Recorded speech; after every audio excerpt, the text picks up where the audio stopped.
Here at Visit with Spirit, we are not out to prove or disprove anything. We are not asking anyone to believe or not believe. We are asking that you, the listener, are compassionate to what our guests have experienced, whether or not you believe, that you respect their journey as we help them on their path of healing.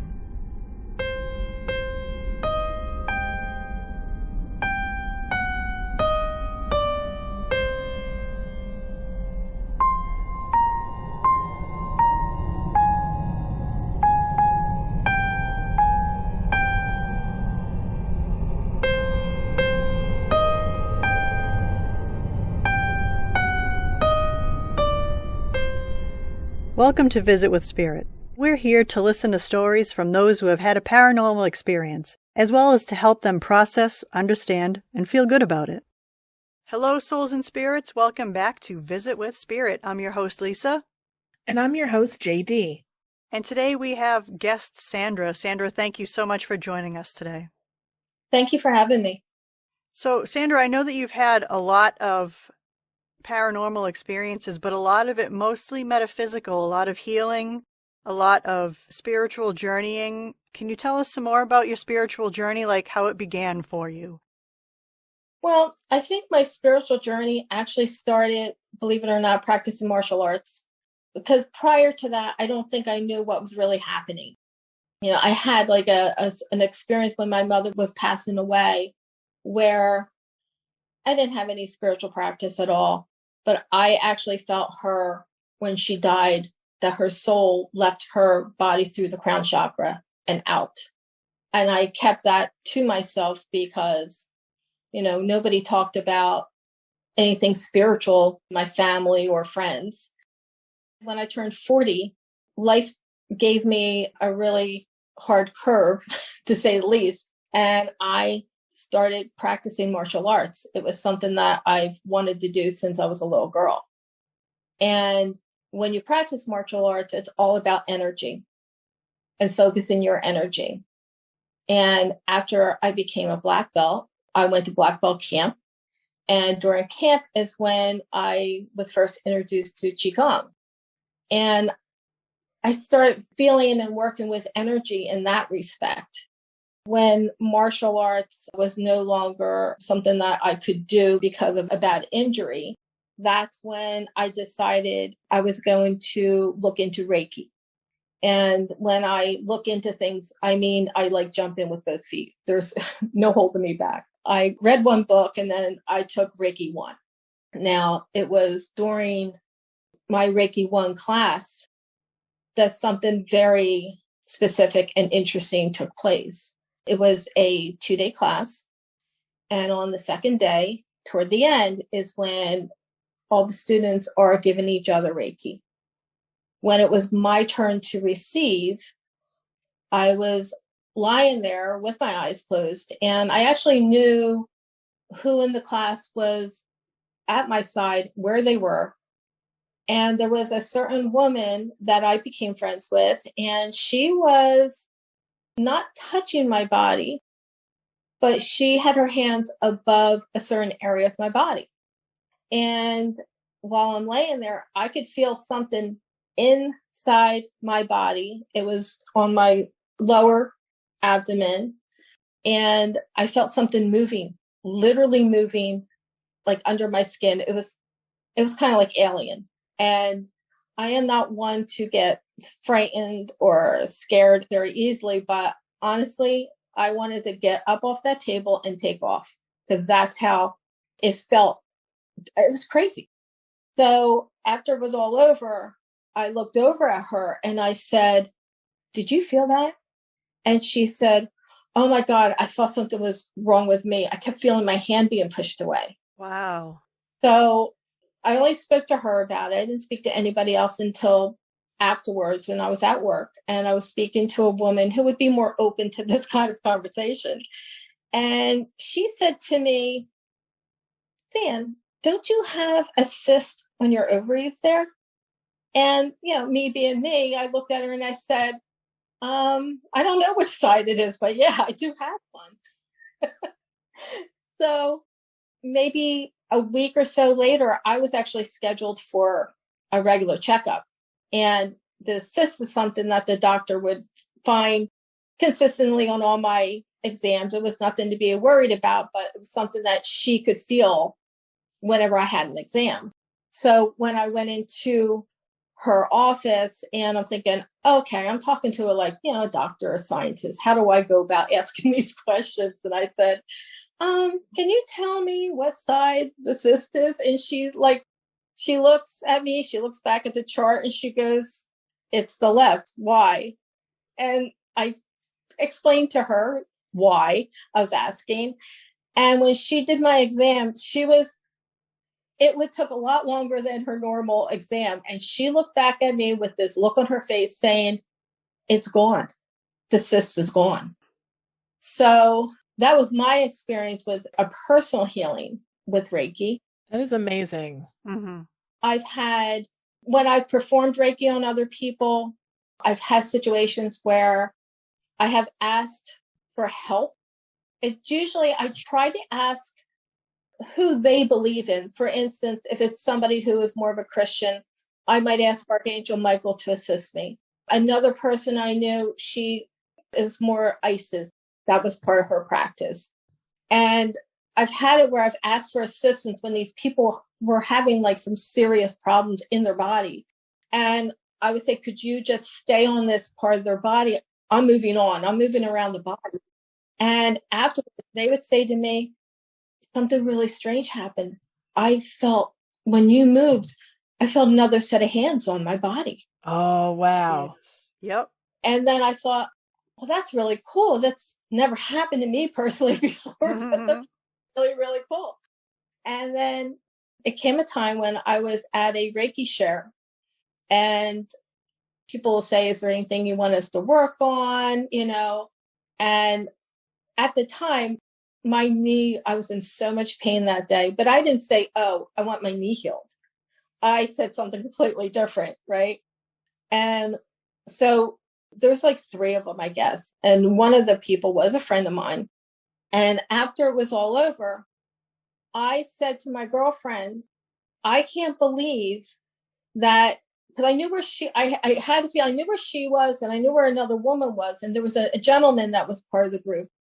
And I said, I can't believe, I didn't say anything about my knee, but I can't believe he never took his hands off my knee where the pain was. How in the world would he know that? And she looked at me, she goes, Sandra, he was nowhere near you. He wasn't even touching you. And the pain in my knee was gone. That was the first time I actually felt hands on my body that were not physically there. Wow. I actually had this experience over this past week. I had a friend with knee pain and asked me if I could send Reiki, and another friend with ankle pain. And I said, sure, I'll add you to my list. So I have my nightly list where I release the energy that no longer serves me from the day. And you can never get rid of energy. You can only transmute it. So I visualize that energy going outside, going into the ground, and I change it into healing, love, and light. So there's 3 colors that come up. It's pink, white, and green. And I imagine those breaking into pieces and going where they need to go. And during that process, I ask that those transmuted healing energies go to those who need it most. And I go through the list. And yesterday afternoon, a friend of mine said, did you do Reiki on me last night? I said, of course I did. Why? So she's like, my knee hasn't bothered me all day. And my other friend's like, now that you mention it, my ankle hasn't bothered me today either. We've talked about this before. We're not the healers. We're just the conduit. Right. Yes. So to be able to set the intention of asking for that energy to go where it needs to go and trusting that source will send that healing energy to where it needs to go is definitely one of the coolest things in Reiki that I've ever experienced. Lisa, have you ever heard of soul retrieval? I have, but it's not something I've worked with. Also, could you explain that to the listeners? Because I don't think some of our listeners are familiar with that term. It's part of shamanic practices. And just to describe it, it's when you have a traumatic experience and you ever hear people say, I just felt like a part of me died. Mm-hmm. Yes. Sometimes we're stronger than we think, but there are times that we have such traumatic experiences that in order for our survival, that part of us during that period of time just leaves. Mm-hmm. And I had participated in a class that, we were working with soul retrieval. I've had a soul retrieval myself, which was extremely interesting. And my daughter has had a soul retrieval. And I can honestly say the 3 pieces that were brought back for my daughter, I could tell you exactly what traumatic experience happened in her life during that period of time. Wow. Now, I'm also a KCR therapist, which is something that was developed from a gentleman in Scotland, but she does really good work with that, by the way. If there's something new to learn, I'm there, but I had someone at the house and I was giving her treatment, and then I was going to give her a Reiki treatment. And I like to do the KCR on people, kinetic chain release. It's because it's more of a hands-on, you're talking. It's over in Scotland, they don't have chiropractors like we do here. So it's really just going around the body with gentle stretching and putting the body in alignment, physical alignment. And then I'll go into Reiki, especially when people aren't familiar with Reiki, because at that point I've talked to them, they're more relaxed. And I think that they're a little bit more open to what's happening. So I was giving this person Reiki, and I don't, my thing is I would always ask permission to do certain things, whoever is with me, but I just went on a journey. It was so unexpected. And I went on this journey and I saw her at age 6, and that it had to be something that happened to her at age 6 that I saw her as a little girl like that. And after I just gave healing, and my intention was healing, but I wasn't quite sure what was happening because it's never happened to me before. And then afterwards, I asked her and I said, did anything happen to you when you were 6 years old? And she said, well, my family and we moved around a lot and starting a new school. And when I was 5, I said, you weren't 5. I said, you weren't 7, you were 6. And then her face completely changed. And I said, what? And she said, basically, I got back up a little bit. One thing I got from it was that whatever the trauma was, it had to do with her mom and her dad. It was separate, but together. And now this will make sense because I didn't know what it was, to be perfectly honest with you. So come to find out, her mother was having a lot of mental issues due to a severe illness that took place a few years before. And when she was 6, her and her sister, her mom picked them both up from school, and they were in the back of the car. And her mom said, you girls need to get out of the car here. She stopped in the driveway. The girls got out, and then she opened up the garage door and she put the car in the garage and then closed the garage door. Well, she was going to leave the car running. Oh my gosh. Oh no. Somehow her dad found out, maybe neighbors, I don't know, but he rushed home in his car. And in order to get the garage door unlocked, he had to actually run into the garage door. He had to just crash into it to get it open. And I thought, well, there you go. You have 2 separate actions. Mm-hmm. Yes. That was so traumatic to witness. So I never spoke any more about it. It's not something that I was asked to do. But to this day, I hope that maybe whatever that was done in the Reiki, that maybe healing energy went toward that. Maybe that's why it came out the way it did. Soul retrieval can be needed too, not just from trauma, for those listeners who believe in past lives, which I do. And even this life, when you promise yourself to someone, so let's say you're in love. How many times have we said, I will love you forever? You are leaving a piece of yourself with that person. You've almost created like a soul contract with them. when you make those kind of promises. And over many, many lifetimes, you leave all sorts of pieces of yourself, sometimes with the same person, over and over if it's a soulmate, but sometimes other people. And you may have that feeling of when Sandra said, I feel like part of me died, you'll have, in this respect, you'll have people who say, I don't feel like I'm all there, or I don't feel whole. Mm-hmm. And it's not that you're missing your other half. It's that you've literally given so many pieces of yourself along the way. And parents do this with children all the time too. I will love you forever. I will be with you forever. And that's not a bad thing. But sometimes you do need, for your own health, both physically and spiritually, mentally and emotionally, you do need to call back those pieces to bring yourself back to whole. And it doesn't mean that you no longer love those people. It just means that you love yourself enough to be whole. And you can also, while calling back your pieces, send back all of the pieces that you're holding on to for other people. So again, I don't feel like myself. Well, maybe you have too many bits and pieces of other people hanging around in your energy. So souls can be quite complicated and intricate in terms of how we connect and interconnect with other people. And trauma is certainly one of them, which is something that Lisa and I deal with on this podcast, is helping people to heal and process from those traumas. And there's so many different ways to do it. Reiki is one of them. Shamanic practices are another. And there's just a whole bevy of spiritual practices that if any of you listeners are out there going, this is resonating with me, you may want to look for a local practitioner or contact one of us.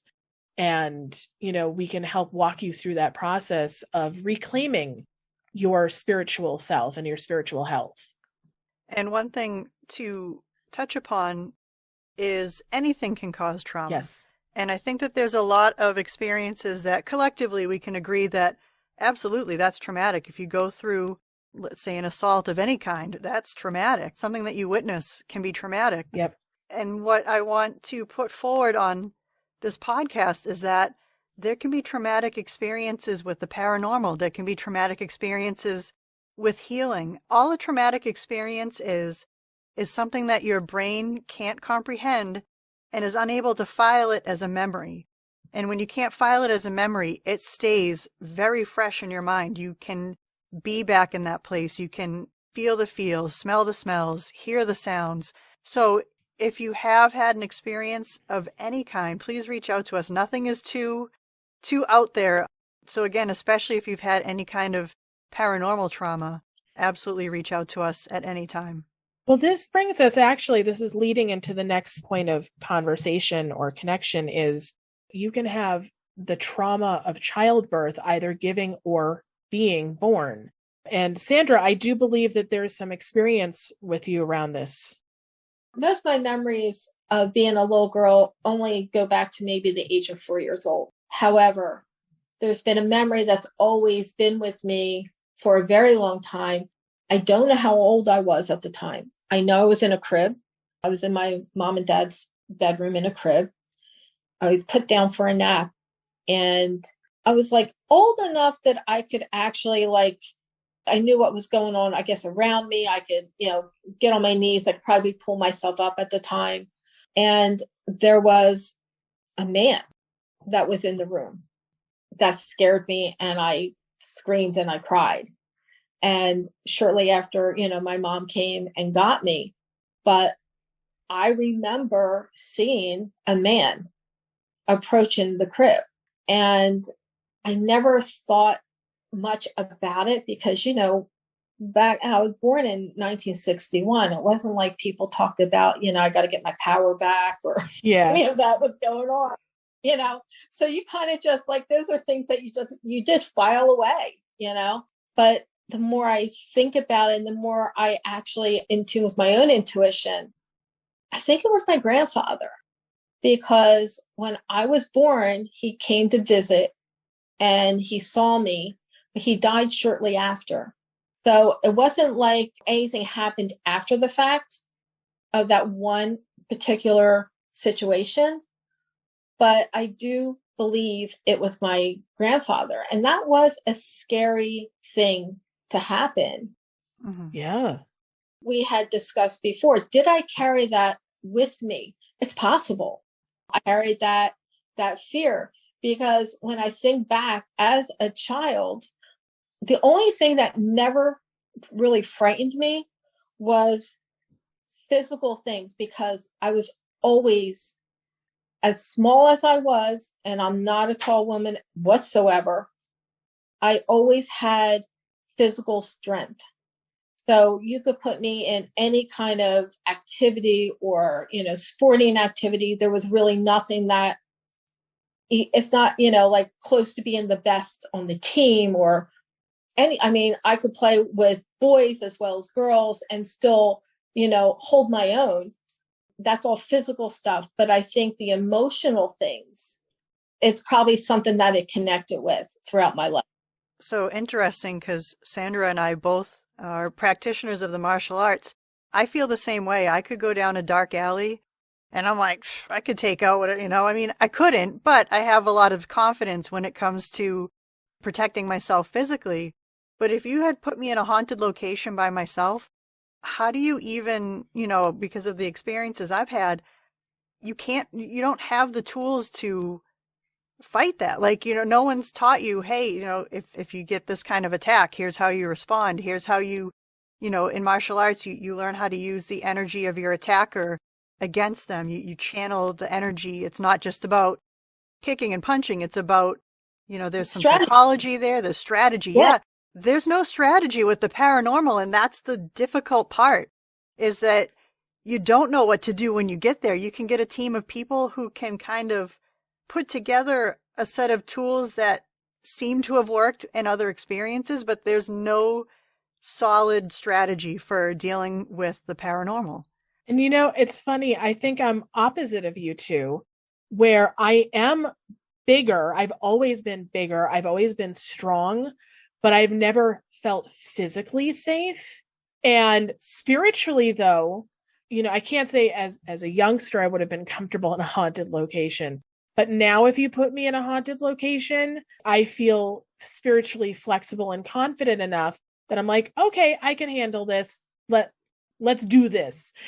So I think it's interesting that between the three of us, you two are definitely physically more petite and yet physically very strong, very capable. And yet spiritually, I think you two are very strong. So I think it's very interesting how we all kind of perceive ourselves in these different scenarios. Well, I honestly think you have to have respect for any situation you're walking into. Yes. And it's not that I've had attachments. My son had gotten an attachment. I've dealt with things like that. And I truly feel that we are the most powerful in those situations if we believe in ourselves. Mm-hmm. That's kind of how I feel. I had gone to the place in Pennsylvania. It's called the Being One Center. So it's one of those places where like all spiritual practices are welcome. I found it through my daughter was doing a report for school, and she wanted to go to something that they had over there. And that's how I found out about the place. And they come from more of a Hispanic type of culture because they did speak Spanish. And the reason I had gone was because a friend of mine was told that she had attachments. I'm just trying to cut the story a little short. It's called the Casablanca. So you go to this event that takes place where people who feel they have attachments, it's ceremonial. They have people who can see what's going on around them and to remove these attachments. And when I was there, I hadn't been really doing any kind of spiritual work for a while. And I mistakenly went with no protection, even though I'm probably, I'm like a target and I should have. And while I was there, they were working on a woman. And every time they said something about what was happening to her, it was happening to me first. Oh. I was starting to get a pain in my ear, like down my neck. And then I could hear them. I couldn't even see them. I was so far away. And I would hear them say, "Are you getting a pain down the side of your neck?" And I was hearing this going, oh dear. So I just, I try to put the white light around me. I try to protect myself, the whole 9 yards. When my girlfriend went up there, well, she had more than 3 attachments and they could only do 3. And they told her she needed to come back. So, we left, and in good nature, I said to her, with the amount of spirits that they said that you have attached to you, I don't know I can fit everybody in my car to get home. So anyway, I came home and it was very late, and my dog was, waiting for me, and we go to bed and she sleeps on my bed, and she jumped off the bed. Oh. I'm like, what's going on? Like, she never does this. So I got out of bed, picked her up, put her back on the bed again, and she jumps off. Oh. I did it again, and she just slowly, now the light's still on, she slowly walks up my body, puts her hands on like my chest, and looks to the right and to the left behind me and not at me. Oh. And I thought, oh, this isn't good. No.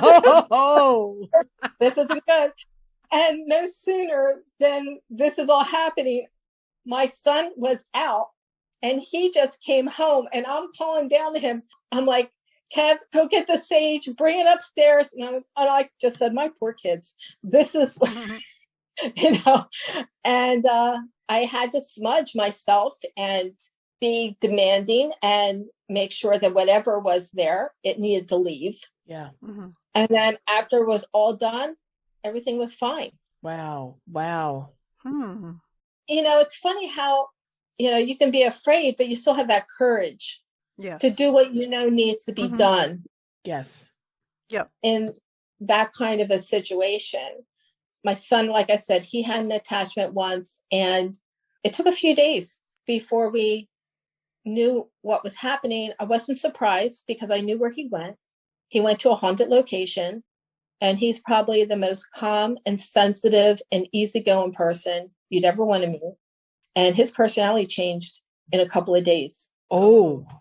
To the point where he walked in my room thinking he needed a psychiatrist because of the thoughts that was going through his head. And this was at a haunted prison, so you can only imagine. Oh, no. Mm-hmm. Yeah. Was this the one in Philly?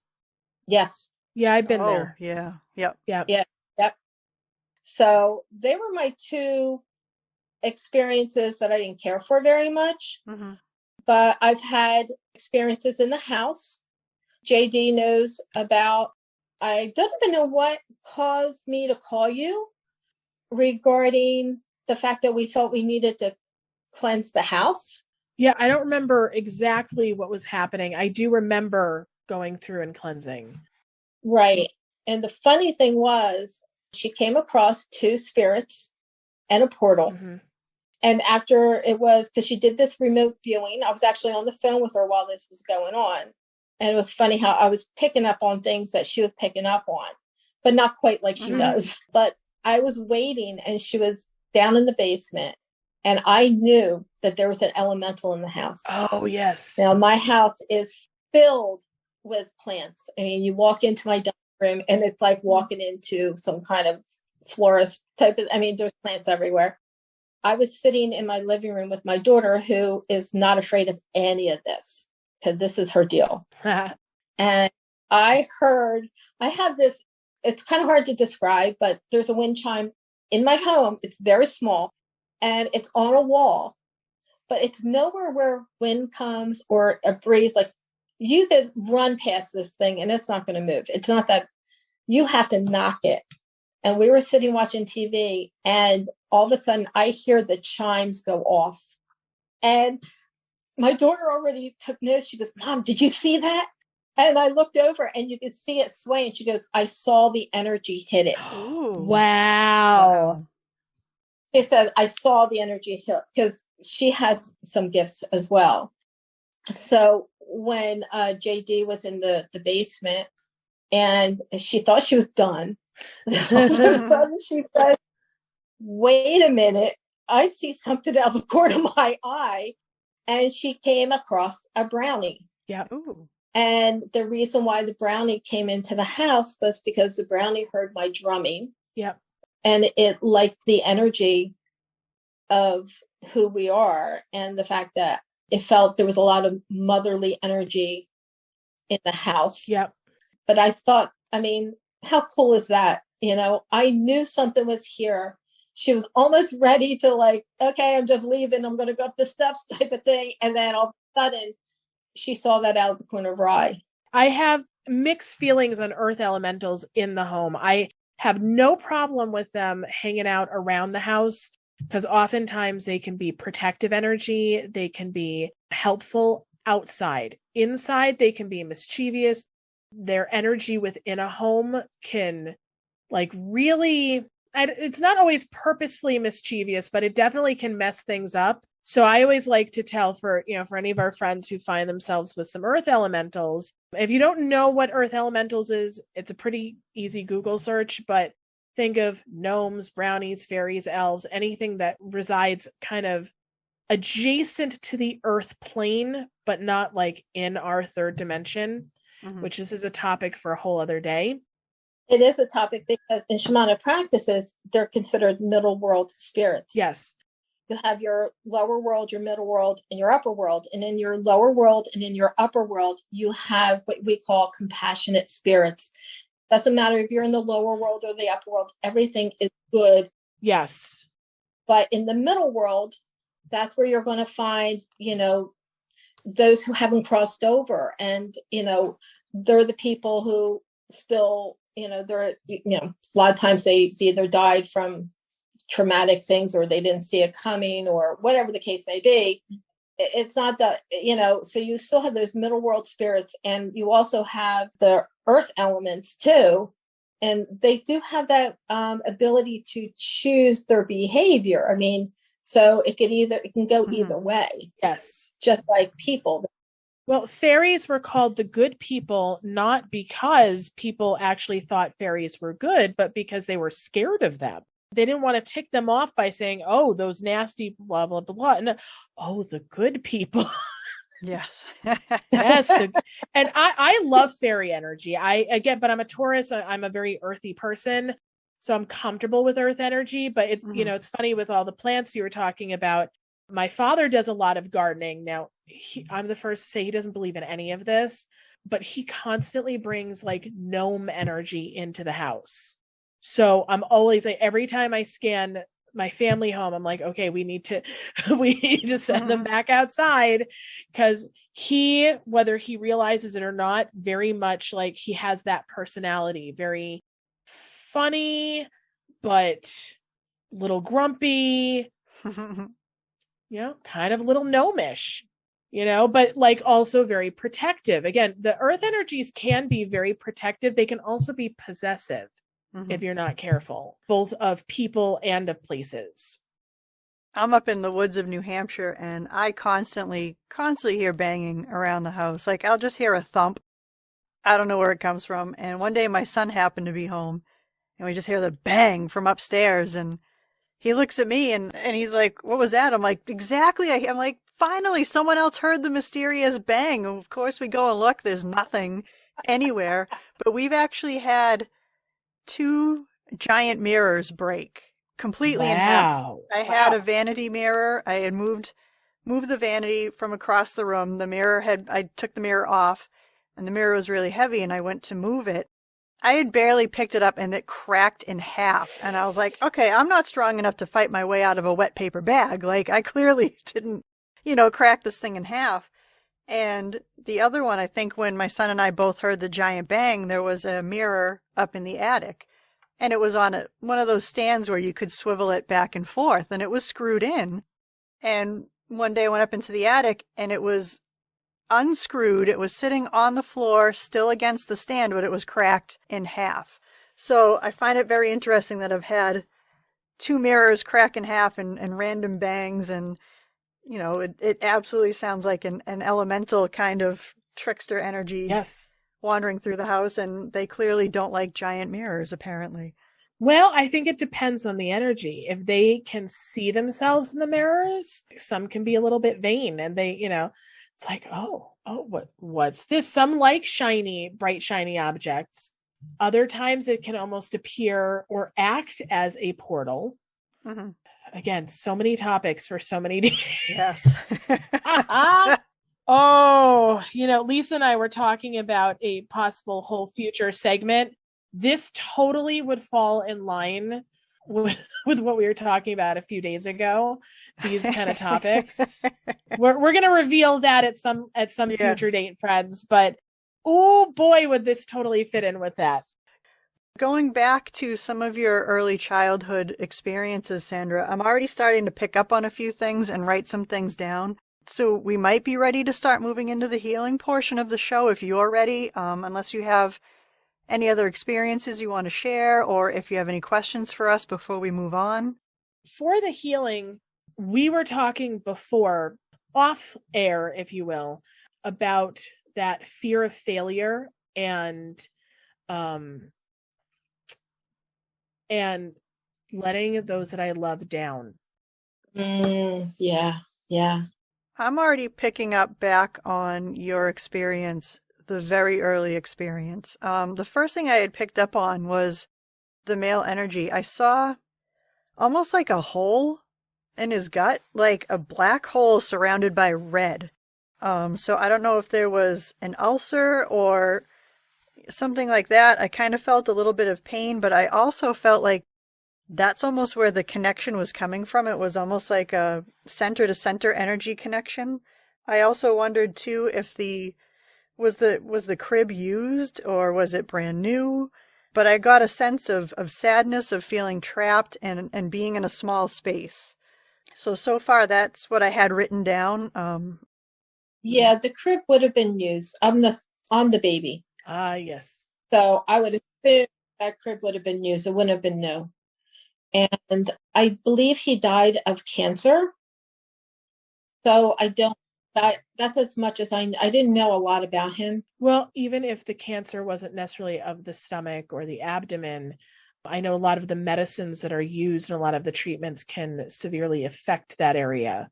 But going back to the fear of letting people down, fear of failure, going back even earlier than that experience, weren't the circumstances around your birth traumatic, if I remember correctly? Yes, I completely forgot. My mother did not drive, so she was a passenger, and she was in a car accident. I don't know if it was like a head-on type of thing, but she was in a car accident. And I was born a month early. So she went into labor, and I was a preemie in the hospital. Now, back then, it's not like it is now. I mean, women couldn't even walk into that hospital unless they had a skirt on. I was in, whatever, I guess the NICU or, in the, where the infants were. And my dad, he worked a job that he had to get up and pretty much like early in the morning, like out of the house by like 1:30, 2 o'clock in a.m. And he would go up there every single night. He would get in there. I don't know how, but he got in there to see me. And he saw that I was crying and there was nobody around and nobody was paying attention to me. That's when he called my mother and said, "We're taking her home. She's not staying here." Being a preemie, even under good circumstances, is a trauma. But being a preemie because of a car accident or being brought on because of a car accident is double, triple the trauma. Because even though you, of course, were not the cause of this accident, being born so young under such circumstances, that imprints on a person's psyche very early. Also being neglected in the very beginning by people who should have been caring for you, not your parents, but the nurses and doctors, causes problems. In fact, there are very big issues with adoption, not like orphanages, where the children are left to cry for so long that they eventually stop crying because they know nobody's going to come. and they have attachment issues, not as if people will, spirits will attach to them, but rather they have issues developing close emotional attachments with people. So it's good that you were taken out of that situation, but that is some extreme trauma. And I kind of feel like the fear of failure, the fear of letting those down, may stem all the way back to that early situation. If you would be amenable to this process, I would like to do not a past life regression, although if it goes there, it may start in past life instead of early life. I would like to bring you back to early life and then kind of go through the different stages and different points in your life where this emotion has popped up and have you talk to your past earlier selves. I'm actually being forced for some reason, like physically, my head is being forced over my left shoulder. Like I have to look behind me, or there's something's behind me that I need to listen to or I need to see. So I don't know if that's an indication of looking back further, but that's just, I don't usually get physical reactions like that, so I thought that was important to bring up. You know what? I'm going to ask Lisa, while I'm doing the past life or early life session, do a little, just kind of write what pops into your mind during that session, because you're really good with words. Okay. And this way, as I'm kind of taking her through, if there is a guide who is giving you messages, you'll be able to receive that. This way I can focus on her journey while you can focus on any more information that her guides are offering. Okay. Does that make sense? Yes. Yeah, I've already got words coming down right now. Yeah, so. I thought so. I had a feeling. All right. So, Sandra, let me know when you are ready and we can begin. Okay. Go ahead. All right. Make sure that you are in a nice, comfortable position, that you are relaxed, and that you are grounded. Taking a nice, deep breath. As we go on this journey, we ask that all messages, all information is clear and for the highest good of all involved, that every point that we journey to, that we are greeted by Sandra's guides, and that we are brought to points in time that are directly related to her fear of failure, to her fear of letting those down that she loves. And I'm going also that need to protect, because I feel like that goes hand in hand. So just relax. We're going to go back. We're going to go way back. See yourself kind of traveling through. Now, for every person, how you travel is a little bit different. Some people kind of walk along a path. Some people just see themselves traveling along the timeline. However it appears to you, Sandra, just go with the flow. And I want you to see yourself back to the point of conception. Now, if you feel pulled back a little further, let me know. And you can speak during this process. But as you go back, you're getting more and more relaxed. Your body is releasing any stress, anything that is holding your mind in this current place or position, knowing that your guides are surrounding you. They're with you on this journey, creating a safe space for you to explore and heal. We're going back through your childhood, back past the time you were born, to the point of conception. Are you feeling pulled back any further, or are you kind of stopping at that point? I'm stopping. Okay. Now, as you're back at this point, you're still in your current body, but you're just seeing, you're being a witness. You'll be able to interact. I want you to tell your past life self that those few little cells that you were, that you are safe, that you are loved, and that you are cared for.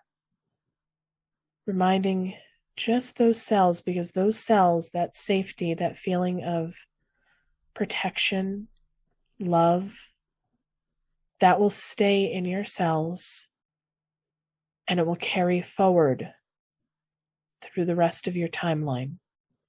Seeing yourself moving forward, developing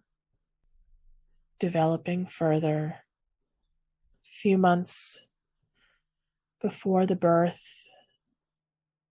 reminding each of those cells, the very smallest baby Sandra, that she is loved, that she is cared for, that she is safe.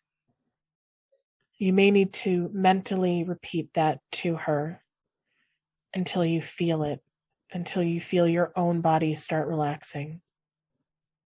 Reminding the pre-infant you that it is not your job to protect those around you. It's their job to protect you. And they are doing that. Are any feelings or emotions coming up as you're going through this process? It's just that I understand where the feelings of I had a real gift as I grew in my childhood because I was surrounded by so much love from my family. It was the outside world that was the scary part. Well, think of where your trauma came from. We haven't reached that traumatic point yet. We're still imbuing. We're taking some time to imbue the pre-born self with that love and that feeling of security, and reminding, because as you know, we're going to be coming up to that point of trauma, which happened from the outside world. It didn't happen from your family. It happened from the outside world. So the more protected and loved and safe you feel going into that and bringing that into that trauma and through that trauma, the easier it will be to forgive and to heal and to trust that you're going to be okay.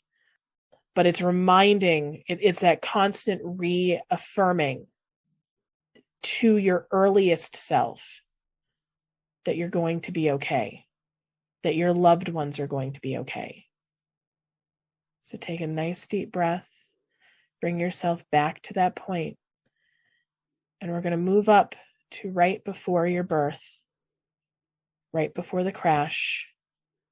And before it happens, see yourself embracing, sending light, because you are a Reiki healer, sending light to the in utero you, surrounding it with love, beautiful, whatever color light comes out, but I'm seeing pink, and seeing that expand to surround those that you love.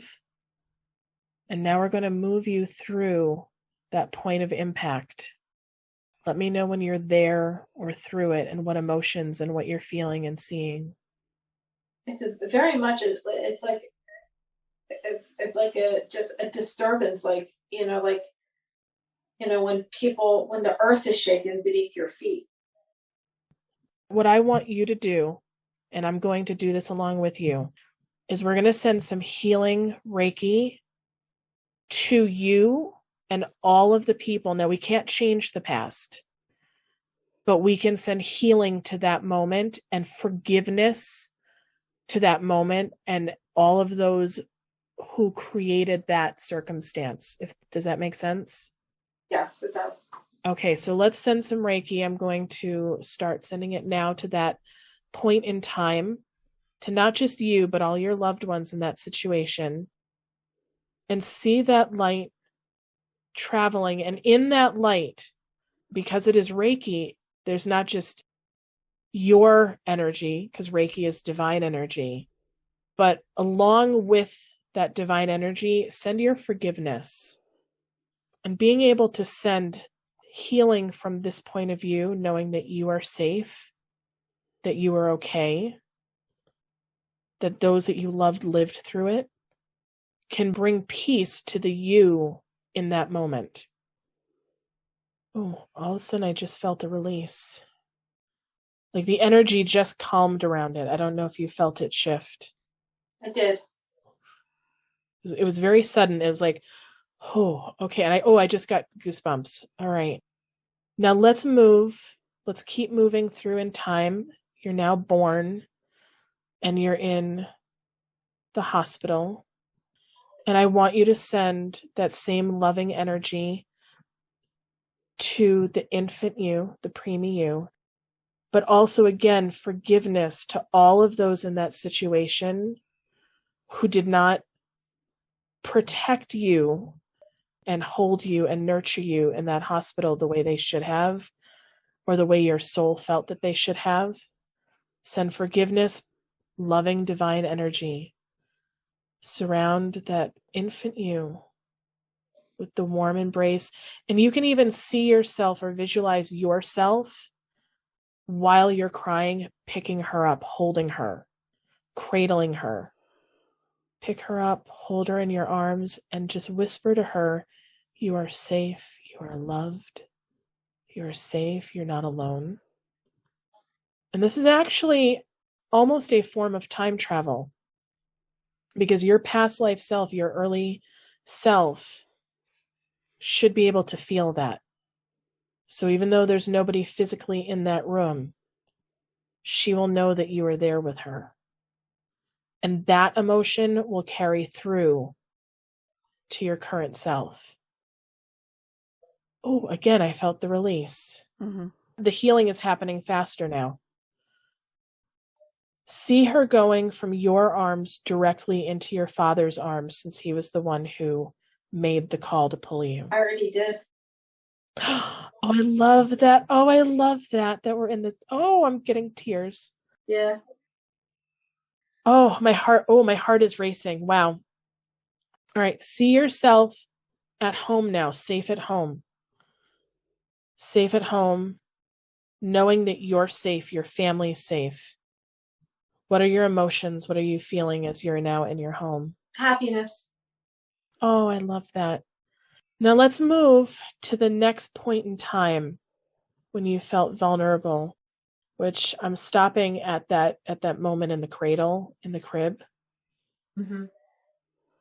Send forgiveness to the spirit who we think is your grandfather. And I think it's your grandfather. Yeah. Send forgiveness for the fear. And again, hold the baby you, the young child. And because now she's going to be familiar with your energy right from the point of conception. She will have felt your energy. And so now you're going to be in there in spirit along with him. Don't be surprised if your memory changes a little bit around this scenario, because even though we can't change the past, just by adding your energy. Can we touch upon this moment a little deeper? There's somebody else there. Yes.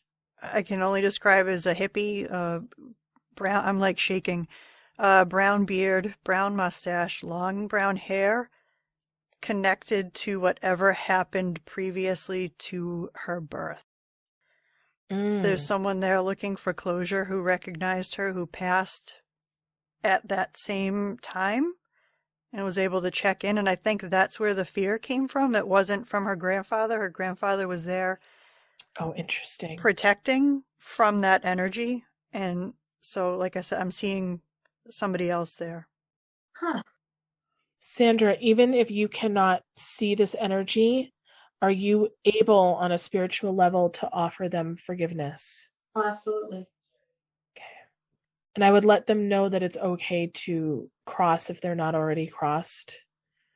Archangel Michael and Archangel Gabriel, please help to aid this healing and any crossing that may need to happen if they're ready and they wish.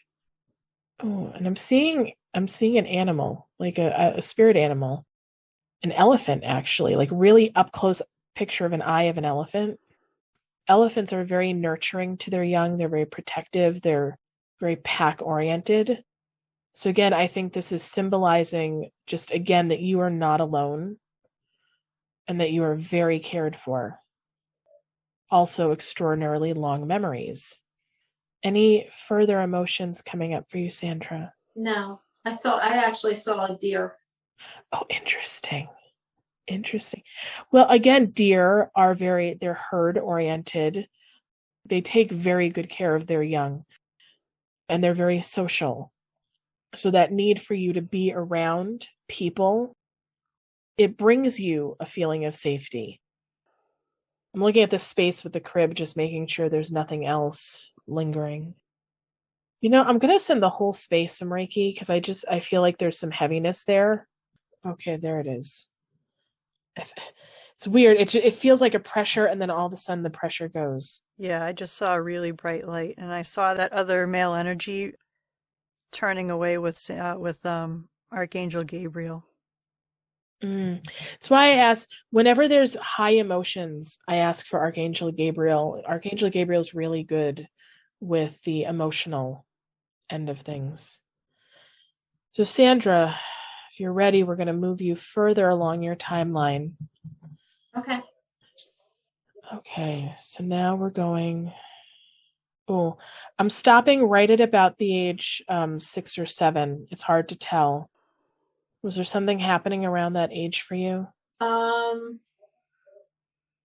think at the age of, well, not 6 or 7. I'm trying to think, 6 or 7. Well, I'd be in elementary school, and I was very shy in school. I know, but I was extremely painfully shy in school, but not at home. You know what? That's the mistrust of the outside world.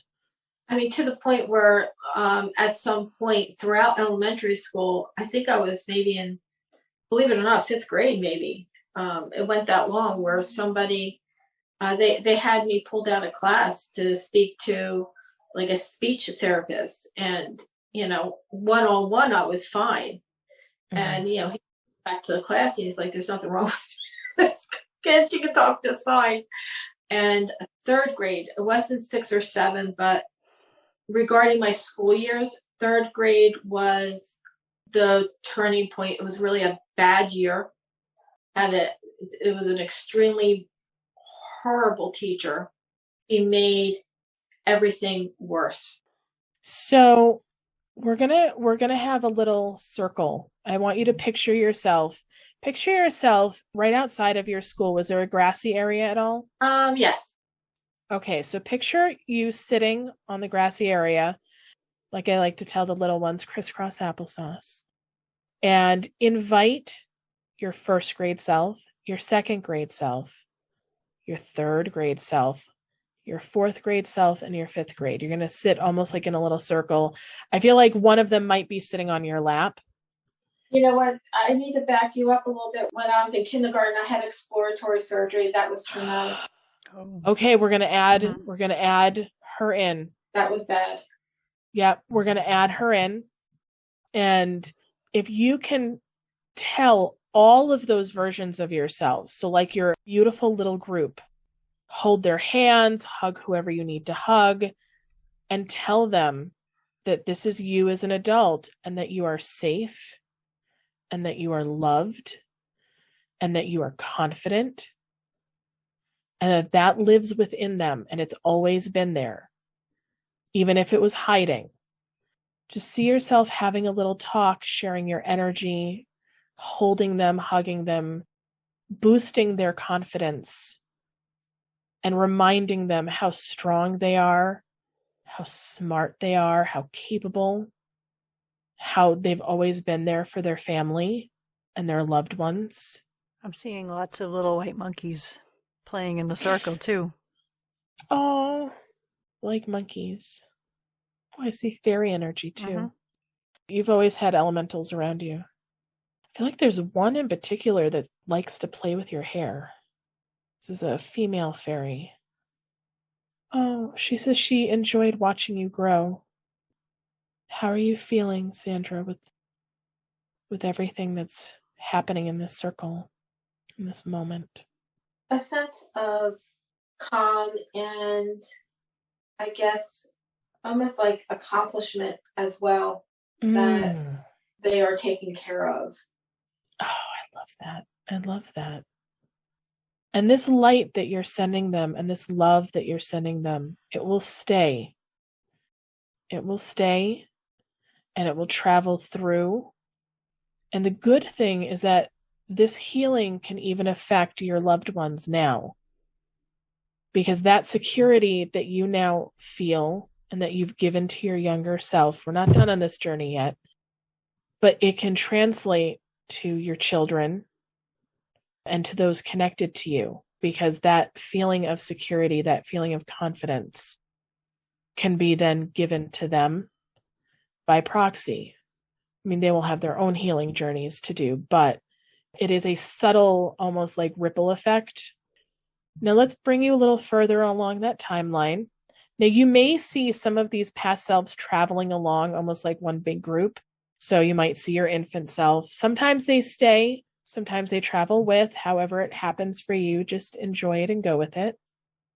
Now, I feel like you're being pulled to another time. I can't quite see it, but I do feel you being pulled forward. It feels like a bigger jump forward. Where are we going to next? Where are you feeling yourself? What age? I keep feeling and seeing myself in my early 20s. What's going on at this time? That transition from college to working and life changing at that point. Take a moment and talk with that past life self and tell her what you needed to have heard during that time period. What are the things that you would say to yourself in terms of support and love and knowledge, just of where you are now in life and where she is going to be going, that might give her a little bit of feeling of security? Oh, I think back and I look at her and she didn't trust herself. She did what she thought was expected of her, to be like everybody else. And it didn't work. So how do you feel about making the safe, expected choices? That I did myself no good at all. Like you can say people have disappointed you and all you want, but when you feel like you disappointed yourself, it's a completely different situation. And when you don't trust and go with what you know to be true, only what you think other people want to see of you, it never works out. So take some time, and I think you need to offer that version of yourself some forgiveness and some love and a little bit of understanding that she was doing the best that she could in the situation that she was given. And remind her that we're all just doing the best we can at any given point in time. That you are a much more confident, stronger version of her now. Yeah, she certainly didn't know any better. Yeah, give that forgiveness. I think she needs to be forgiven. That there's no guilt or no harm in playing it safe when that's what we know and that's what we've been taught. And sometimes it's what gets us through very difficult, tumultuous times. And remind her that she has options.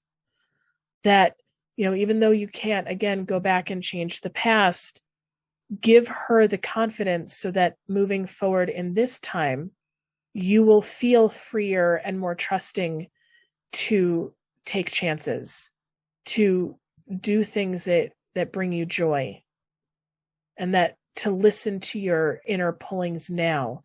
So if you can give her that trust that everything's going to work out, she's going to be okay, and that it's okay to pursue her interests, her joys, her love, that she's going to be okay. That your past decisions do not determine your future self. So just because you took the safe, expected road then does not mean you have to do that now. And you're not doing that now. Yeah, that changed 21 years ago. Yes. And I would never do that again, because you think that you're making decisions, you're doing what you're supposed to do, but if you're not doing the right decisions, for yourself, those decisions are going to be reflective on those that you love anyway. Yeah. So if you're not happy, those you love, how's your life going to make them happy? Because we're all connected. Yes. Agreed. Taking a nice deep breath, sending her all that love, reminding her that you eventually are going to choose for yourself, and that you are in this time and this space strong and confident and secure, and that she has that within her, and that she will eventually make those choices for herself. And I want you to see all those versions of yourself joining in, moving up through. Let's visit into that 20 years ago when you made that jump, that leap into this new, strong person that you are. Show them yourself doing martial arts, pursuing spiritual journeys, and that all of this lives within them already. It's always been there, and that it's still there. It's just evolving and changing, but that strength, that independence, that free thinker is always been there, and it's still there now. And see your current self completing the circle with all of the previous versions. You might be holding hands, or maybe you're sitting down in a circle. Maybe you're all hugging each other and holding each other, reminding yourselves that you are loved, you are capable, you are confident, you are secure, and you are safe. That anything that the outside world has for you, you're able to handle with grace and with ease and with compassion. How are you feeling? I feel good. A little tired, but good. Oh, yes. You're going to need some rest for sure. Take a nice deep breath. See all of yourselves surrounded with light in a protective bubble, and put all of yourselves in a quartz crystal shell.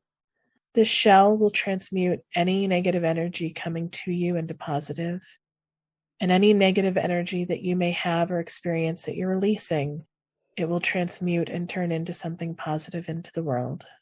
See yourself grounded deep into the core of the earth and connected to the divine, like roots of a tree in the branches.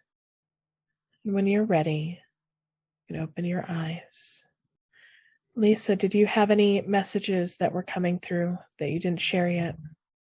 I got a lot of stuff. So what happens with me is usually when Jay's working with somebody, I'm kind of like the little kid in the group that breaks away and goes and explores somewhere else.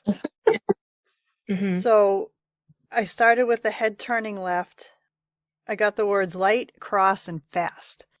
All I can think of was that there was an accident before you had that accident.